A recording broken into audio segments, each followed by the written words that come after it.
This story is titled, Left My Family Business After They Refused to Pay Me. Now They're Begging for Help. But what I did next shocked them. Hey Reddit, I'm 34 male, and I finally learned to set boundaries. But growing up, that word didn't exist in my family. Let me paint you a picture. My grandfather started this chain of barbecue restaurants back in the 60s. It was his baby, and he poured everything into it. Blood, sweat, tears, you name it. When he passed, my dad and Uncle Mike inherited it. Sounds nice, right? Wrong. The problem was, neither of them had a clue how to actually run a business. Grandpa's passion held it together while he was alive, but after that, it was all downhill. They ran it like it was their personal playground. And guess who was expected to clean up their messes? Yep, me. I got roped in when I was 10. It started small, cleaning tables after hours or doing inventory. It's just a little help, they said. But by the time I was 12, I was spending entire weekends in the back of the kitchen, chopping vegetables and mopping floors, and not once did I get so much as a dime for my trouble. Family doesn't charge family, Dad would say whenever I asked about payment. But this so-called rule only applied to me. My cousin Ryan, Uncle Mike's son, never had to lift a finger. He was either too young or too busy. Meanwhile, I was practically a full-time employee without a paycheck. I remember one summer when I was around 14. The restaurant was short-staffed because one of the cooks quit mid-shift. My dad called me out of bed at 6 a.m. on a Saturday to help out. I spent the entire day in the back, sweating over a stove and running food to tables. By the end of the day, I was so tired I could barely keep my eyes open. When I asked if I could take Sunday off to recover, Dad just laughed. Recover from what? It's called hard work, he said. Meanwhile, Ryan was off at some water park with his friends, posting pictures of funnel cakes and water slides. It was infuriating. The unfairness wasn't just limited to work either. Every family gathering turned into a brag fest about Ryan. Uncle Mike would go on and on about how Ryan was going to take the business to the next level one day. They even joked about him becoming CEO. CEO of what? The guy hadn't even stepped foot in a kitchen, let alone managed a shift. And it wasn't like I was a slacker. By the time I was 16, I was basically running the weekend shifts on my own. I handled scheduling, inventory, and even customer complaints. One time, a customer's order got completely botched. Wrong meat, wrong sides, the works. I fixed it, comped their meal, and got them a gift card to make up for it. The customer ended up leaving a glowing review. My dad's response? Good job, but next time, try not to mess up in the first place. I can't even count the number of times I was called in to fix problems that weren't my fault. Like the time one of the dishwashers decided to quit in the middle of the lunch rush. Instead of calling another adult or, I don't know, doing it themselves, Dad called me out of school to cover for him. I spent 4 hours scraping burnt barbecue sauce off pans while my friends were out enjoying their lunch break. Then, there were the family meetings. These were basically just excuses for my dad and Uncle Mike to dump their responsibilities onto everyone else.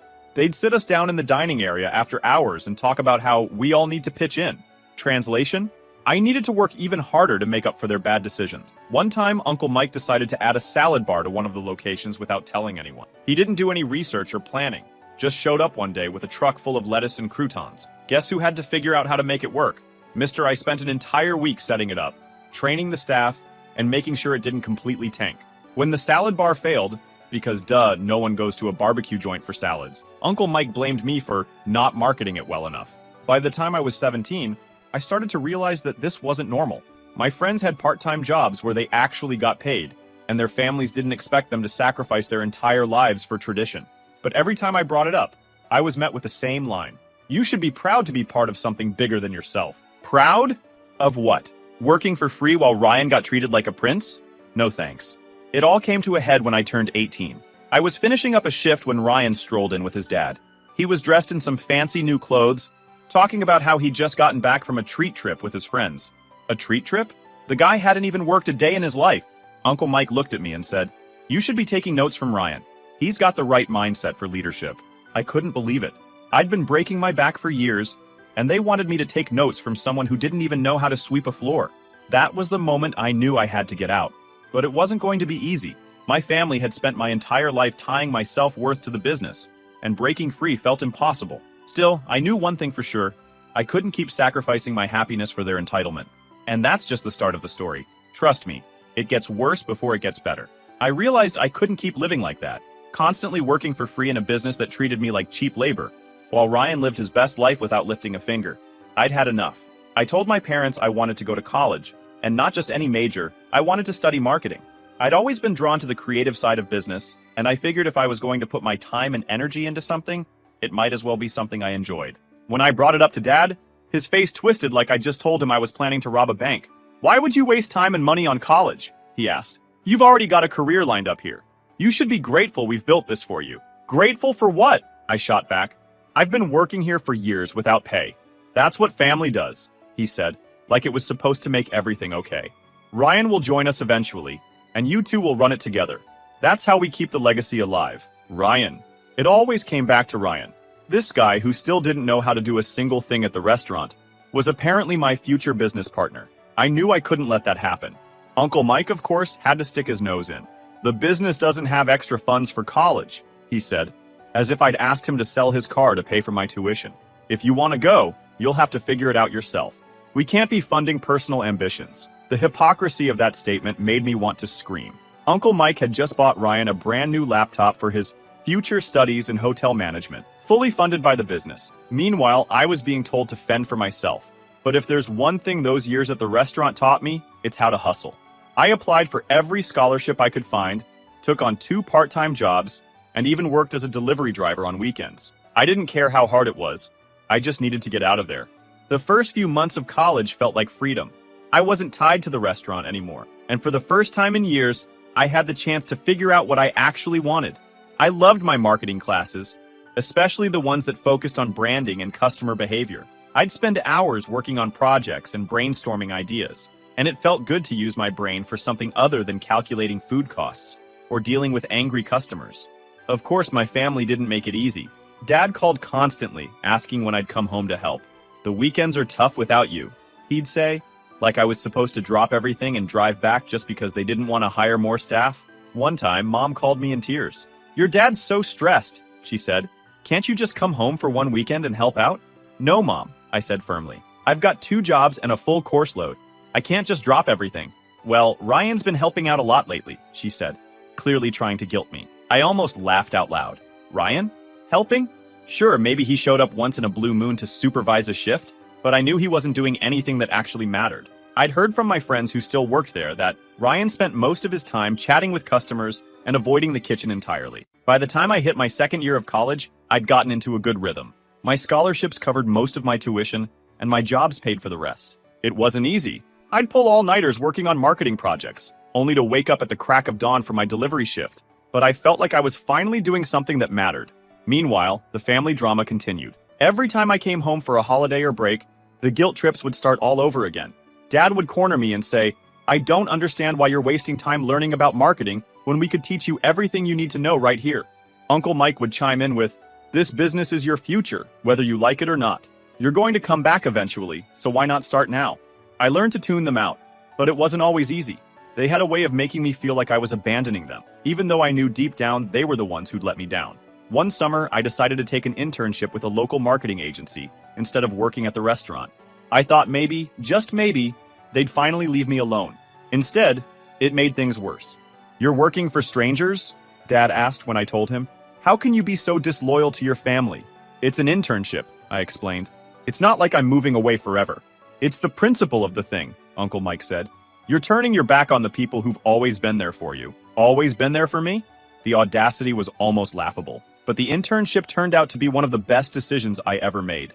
I learned more about branding, digital campaigns, and customer engagement in 3 months than I ever had at the restaurant. By the time I finished, I felt more confident in my abilities than ever. Of course, my family didn't see it that way. When I came home for Thanksgiving that year, Dad gave me the cold shoulder for most of the night. Uncle Mike made a snide comment about how real loyalty doesn't come with a paycheck, and Ryan couldn't resist bragging about how he'd helped run the place all summer. I didn't bother arguing. I knew they'd never see things from my perspective, and honestly, I didn't care anymore. I was building a future for myself, one that didn't involve being chained to their outdated, dysfunctional business. Once I finished college and started my career in marketing, I thought I was finally free of the family business. It turns out, no matter how far you think you've gotten, guilt has a way of sneaking back in, especially when it comes to family. By the time I turned 23, I'd landed my first real job at a small marketing agency. It wasn't glamorous, and the pay was nothing to brag about, but I loved it. I got to work with a mix of small businesses and startups, helping them build their brands from scratch. It felt good to be valued for my ideas, And for the first time in my life, I didn't feel like I was just some cog in a dysfunctional machine. Of course, my family didn't see it that way. To them, it didn't matter that I was doing well for myself. What mattered was that I wasn't doing it for them. "You're wasting your talent," Dad said during one of my rare visits home. "All those skills you learned could be helping the family." "It's not a waste," I told him. "I'm happy with what I'm doing." "That's not the point," he said, as if my happiness didn't factor into the equation. "You're turning your back on everything your grandfather built." That was his go-to line, by the way. Anytime he wanted to guilt me into doing something, he'd bring up Grandpa. "Your grandfather worked so hard to build this business," he'd say. "Do you really want to let all his sacrifices go to waste?" It was like he had a script, and he never missed a line. It wasn't just my parents either. Uncle Mike had his own version of the guilt routine. Whenever I visited, he'd corner me in the dining area after hours and give me one of his infamous lectures. "This business is your legacy," he'd say, pacing back and forth like he was delivering a TED Talk. "Ryan can't do it all on his own. He needs you." That one always made me laugh. On the inside, of course. Ryan? The guy who spent more time on social media than actually working? The idea that he was carrying anything was a joke, but I kept my mouth shut because I knew it wouldn't make a difference. The worst part of all of this wasn't the guilt trips themselves. It was how relentless they were. Every time I came home, there was a new angle, a new way to frame their disappointment in me. One time, Uncle Mike even brought out the big guns. Public shaming. We were at a family barbecue, one of those rare moments where everyone pretended to get along, and he decided it was the perfect time to air his grievances. "You know," he said loudly, catching the attention of everyone within earshot, "it's a shame you're not part of the business anymore. We could really use someone with your expertise." All eyes turned to me. I could feel my face getting hot, but I managed to stay calm. "I've got my own career now," I said, keeping my voice steady. "The thing about guilt trips is that they only work if you let them, and I was getting better at brushing them off. But that didn't stop my family from trying. One time, Dad even tried to play the practicality card. He called me up and started asking about my job. At first, I thought he was just making conversation, but it quickly turned into something else. "How much are they paying you over there?" he asked, like it was any of his business. "Enough," I replied, not giving him any details. "Well, you know we could really use someone with your skill set," he said. "I bet we could pay you just as much, if not more." I almost laughed. "Pay me more? With what money?" "Don't be like that," he said, clearly annoyed. "I'm serious. If you came back, we'd make it worth your while." It was tempting for about half a second, but I knew better. They'd been promising to make it worth my while for years, and it had never happened. The calls didn't stop there. Every few weeks, Dad or Mom would find a new reason to reach out. It was mostly about the business. "Do you have any tips for attracting more customers?" At one point, I started avoiding their calls altogether. It felt rude, but I needed the space. I couldn't keep putting myself in situations where I felt like the bad guy for living my own life. But even with all the distance I tried to create, the guilt still crept in. I'd lie awake some nights wondering if I was being selfish. What if they really did need me? What if I was the one holding everything together, and my leaving had caused everything to fall apart? It wasn't until much later that I realized how manipulative they'd been. They didn't actually want me to succeed. They just wanted me to keep sacrificing for their bad decisions. But at the time, it was hard to see things clearly. Now I realized that the guilt games were just their way of avoiding responsibility. It was easier to blame me for abandoning them than to admit they'd been running the business into the ground for years. But eventually, they wore me down. By the time I caved and decided to go back to the family business, I was 26. And honestly, I felt like I was walking into a storm I had no business being in. I'd spent years trying to establish my own life, my own career, but the guilt eventually broke me down. They didn't just want help. They made it sound like the whole business was about to crumble if I didn't step in. And maybe I was naive, but part of me thought I could actually fix things. Dad framed it like I'd be coming in to save the day. "We need fresh ideas," he said over the phone one night. "Someone who understands modern marketing, the way the world is changing." He talked a big game about how much they needed me, how much freedom I'd have, and how this was my chance to make a real impact. I figured, okay, maybe this is my shot. I'll come in, fix what I can, and then walk away once they're stable. From the moment I walked back into the restaurant, it was like stepping into a time capsule, and not in a good way. The place was outdated as hell. The decor hadn't been touched since the late 90s. The menus were these crusty laminated sheets with faded pictures, and the overall vibe screamed, "We're out of ideas." Even worse, there was no social media presence and no website worth mentioning. If you Googled the restaurant, the top result was a 1-star review complaining about cold food and bad service. And then there was my office. Dad had promised I'd be running the marketing department, but what he failed to mention was that department was just me. My office was a desk shoved into a corner of the storage room, right next to the deep fryer oil. I literally had to move boxes of ketchup packets just to sit down. The staff situation was somehow even worse. Most of the employees were either family friends or people they'd hired on a whim. There was no structure, no training, and no accountability. One of the line cooks didn't even know how to make half the menu items. But instead of firing him, Dad kept saying, "We can't afford to lose anyone right now. And let's not forget Ryan." By the time I got there, he'd been given the title of operations manager, which was a joke. His idea of managing was showing up at noon, sitting in the office with his feet on the desk and scrolling through his phone. If anyone needed anything, he'd tell them to ask my dad or my cousin. Yeah, real leadership material. I rolled up my sleeves and tried to get to work. My first order of business was setting up a social media presence. I put together a campaign to promote the restaurant on Instagram and Facebook, with some basic strategies to boost engagement. When I pitched the idea to Dad, he immediately shut it down. "Social media? That's just a trend," he said. "We don't need to waste time on that." "It's not a trend, Dad," I said, trying to keep my cool. "Every restaurant has a social media presence these days. It's how people find new places to eat. We've been doing fine without it," he said, waving me off. "We don't need to fix what isn't broken." Except it was broken. The business was losing money, foot traffic was down, and the reviews were brutal. But trying to convince Dad and Uncle Mike of that was like talking to a brick wall. Speaking of Uncle Mike, he was a whole other headache. He had this way of swooping in at the last minute and taking credit for anything that went well.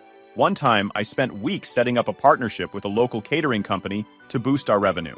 I worked out all the details, designed a flyer, and even handled the negotiations. Right before the deal went through, Uncle Mike announced it to the staff as if it was his idea.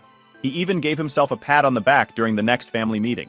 "See, this is the kind of innovation we need," he said, grinning like he'd just solved world hunger. When I called him out on it later, he just shrugged. "We're all in this together," he said. "It doesn't matter who gets the credit."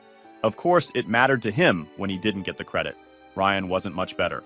One morning, I came in early to set up for a meeting with a potential new supplier. Ryan was supposed to handle the introductions, but he showed up 30 minutes late, coffee in hand, acting like it was no big deal. When I asked him what happened, he said, "I overslept. Chill out." That was Ryan's default response to everything. Chill out. Meanwhile, I was running around trying to keep the business afloat while he got paid triple my salary for doing nothing. It wasn't just frustrating, it was exhausting. Every day felt like an uphill battle, and no matter how much effort I put in, nothing seemed to stick. If I came up with a promotion to attract new customers, Dad would veto it because we've never done that before. If I suggested updating the menu, Uncle Mike would complain that it was too expensive. And if I pointed out that Ryan wasn't pulling his weight, they'd all look at me like I was the problem. The final straw came about 6 months in. I'd been working on a complete rebranding strategy, new logo, updated menus, the whole 9 yards. I put together a presentation and scheduled a meeting with Dad, Uncle Mike, and Ryan to go over the details. Halfway through the meeting, Ryan interrupted me. "This all seems like a lot of work," he said, leaning back in his chair. "Can't we just do something easier, like a giveaway or something?" I stared at him, trying to process what he'd just said. "A giveaway?" I repeated. "That's your solution?" "Yeah," he said, shrugging. "People love free stuff." Before I could respond, Dad jumped in. "Ryan's got a point," he said. "We don't need to reinvent the wheel. Let's keep it simple." That's when I realized nothing was ever going to change. No matter how much effort I put in, they'd always find a way to undermine it. They didn't actually want fresh ideas or innovation. They just wanted me to do all the work while they reaped the benefits. I stuck it out for a year, but by the end, I was completely drained. The constant pushback, the lack of support, and the blatant favoritism were too much to handle.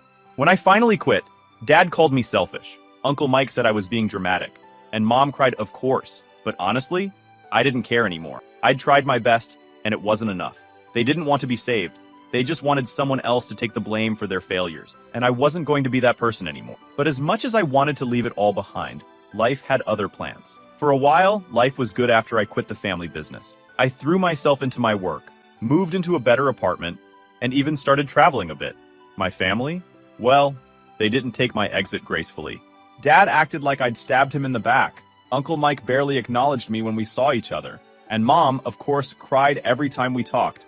But as much as they tried to guilt trip me, I wasn't going back. Then 2020 happened. Like most people, I spent the first few months of the pandemic trying to figure out what the hell was going on. My company pivoted to focus on delivery and digital marketing, which kept me busy, but it also made me think about how unprepared the family business probably was. I knew their restaurants relied heavily on dine-in traffic, and I doubted they'd made any effort to adapt. Still, it wasn't my problem. They'd have to figure it out on their own, or so I thought. It was around mid-2021 when the calls started coming in. At first, it was just Dad, asking how I was doing and making awkward small talk. After a few minutes, he got to the real reason for the call. "We're struggling," he said, his voice heavy. "The pandemic hit us hard, and we've had to close a couple of locations." I felt a pang of sympathy, but I kept my tone neutral. "I'm sorry to hear that," I said. "We could really use your help," he continued. I wasn't surprised, but I still wasn't interested. "Dad, I have a full-time job," I said. "I can't just drop everything and come back." "It wouldn't be forever," he said, practically pleading. "Just long enough to get us back on track." I held my ground, but the calls kept coming. Mom called me next, and then Uncle Mike. They all had the same pitch. The business was in trouble, and I was the only one who could save it. At first, I resisted, but the more I thought about it, the more I realized they might not make it without help. As much as I resented them, I didn't want to see the business Grandpa built go under. Still, I wasn't about to walk back into the same mess I'd left behind. If they wanted my help, it had to be on my terms. I spent a week putting together a proposal. I'd take over operations and marketing, but I'd need a 40% ownership stake, full control over decisions, and a competitive salary. If they wanted me, they'd have to treat me like a professional, not a family obligation. When I presented my terms, the backlash was immediate. Dad accused me of taking advantage of the family in a time of crisis. Uncle Mike called it extortion. Even Mom, who usually stayed out of business matters, said, "I can't believe you'd put a price on helping your family." I stood my ground. "This isn't charity," I said. "You want my expertise? This is what it costs." It took them 2 weeks to come around. I'm guessing the mounting bills and angry calls from creditors had something to do with it. Eventually, they signed the agreement, though not without plenty of grumbling. Uncle Mike even tried to sneak in a clause limiting my authority, but I caught it and made him remove it. I was officially back in the fold. Walking into the restaurants again was surreal. Everything was worse than I'd imagined. Half the locations were shut down. The ones that were open were barely scraping by. And the staff morale was at an all-time low. My first order of business was introducing online ordering and delivery. It was something I'd been pushing for years, but Dad had always dismissed it as unnecessary. Now, it was the only way to survive. I set up partnerships with delivery platforms, revamped the website, and launched a social media campaign to let people know we were open for business. Within a few months, sales started to pick up, but not everyone was thrilled about the changes. Dad complained constantly about how impersonal online ordering felt. Uncle Mike griped about the fees from the delivery platform. And Ryan was just pissed that I'd fired him. Yeah, I fired Ryan. It was one of the first things I did after coming back. He strolled into the office one morning, an hour late as usual, holding a smoothie and acting like nothing had changed. "What's up, boss?" he said, smirking. "You're done," I said, handing him his termination letter. He looked at me like I'd just slapped him. "You can't fire me," he said. "Dad and Uncle Mike will back me up. They signed off on this," I said, motioning to the letter. "Clear out your desk." To his credit, he didn't make a scene, but I could tell he thought I'd cave. He probably assumed he'd be back in a week or two once Dad and Uncle Mike started whining about family loyalty, but I didn't budge. Firing Ryan was just the beginning. I cut unnecessary expenses, renegotiated supplier contracts, overhauled the menu to focus on quality over quantity, and introduced a loyalty program to reward repeat customers. I even brought in a consultant to help train the staff, which Dad absolutely hated.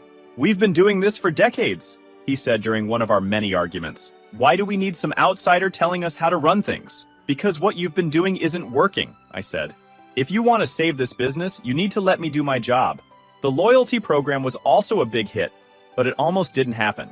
When I first pitched the idea, Uncle Mike rolled his eyes and said, "People don't care about points and discounts. They care about the food. People care about both," I countered. "If we don't give them a reason to come back, they'll just go somewhere else." It took a lot of convincing, but eventually, he agreed to let me try it. Within a few months, repeat business increased by 20%, and even Uncle Mike had to admit it was a good idea. Not that he gave me credit for it, he just stopped complaining, which was as close to a compliment as I was going to get. Still, the tension with Dad and Uncle Mike never went away. No matter how much progress we made, they couldn't help but nitpick every decision I made. Dad accused me of being too focused on the numbers and not caring enough about tradition. Uncle Mike claimed I was taking too much credit for the turnaround, even though he'd contributed next to nothing.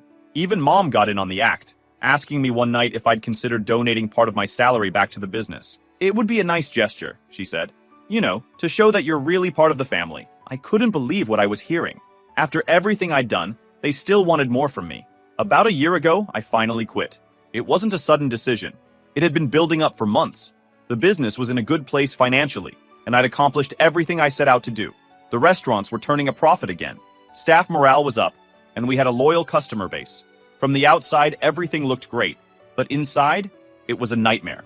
The final straw came during one of our family meetings. By this point, I'd been running the operations and marketing for over 2 years.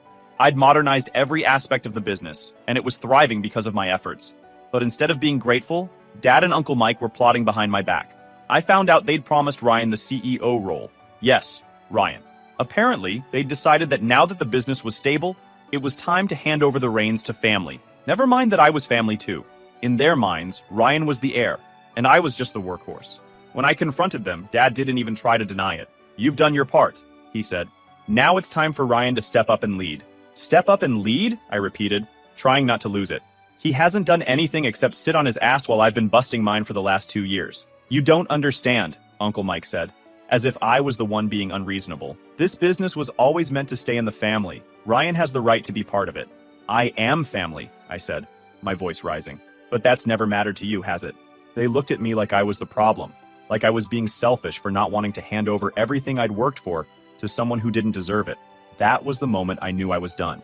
The next day, I submitted my resignation and sold my ownership stake back to them at a significant profit. Dad tried to talk me out of it, offering to double my salary. Uncle Mike called me immature and said I was throwing away everything we've built together. But I didn't care anymore. I'd given them everything I had, and it still wasn't enough. Now, a year later, I'm finally at peace with my decision. It wasn't easy at first. For the first few months, I kept waiting for the phone calls to start again. The guilt trips, the pleas for help. But they never came. I guess they thought if they ignored me, I'd come crawling back. As for the family business, it's not doing so great. From what I've heard, they've undone most of the changes I implemented. The loyalty program is gone, the menu is back to its bloated, outdated state, and their online presence is non-existent again. The worst part? They actually brought Ryan back. Apparently, he's managing the business now. But based on the reviews I've seen, he's doing exactly what I expected. Nothing. Customers are complaining about long wait times, rude staff, and inconsistent food quality. The restaurants are losing money again, and at least 3 locations have already closed. Do I feel bad about it? Not really. I gave them the tools to succeed, and they chose not to use them. That's on them, not me. But at the end of the day, it's not my responsibility. I spent years trying to fix their mistakes, and it nearly broke me. Walking away was the best decision I ever made, and I've finally stopped feeling guilty about it. If there's one thing I've learned from all of this, it's that loyalty isn't about sacrificing yourself for people who don't appreciate you. True loyalty goes both ways. It's about mutual respect and support, not blind obligation. Now, when I look back at everything I went through, I don't feel bitter. I feel proud. Proud that I stood up for myself, proud that I set boundary, and proud that I had the courage to walk away. Life's too short to waste on people who don't value you. If they can't see your worth, it's their loss, not yours. And that's where I'm at now. Finally at peace, finally free. And honestly, it feels pretty damn good.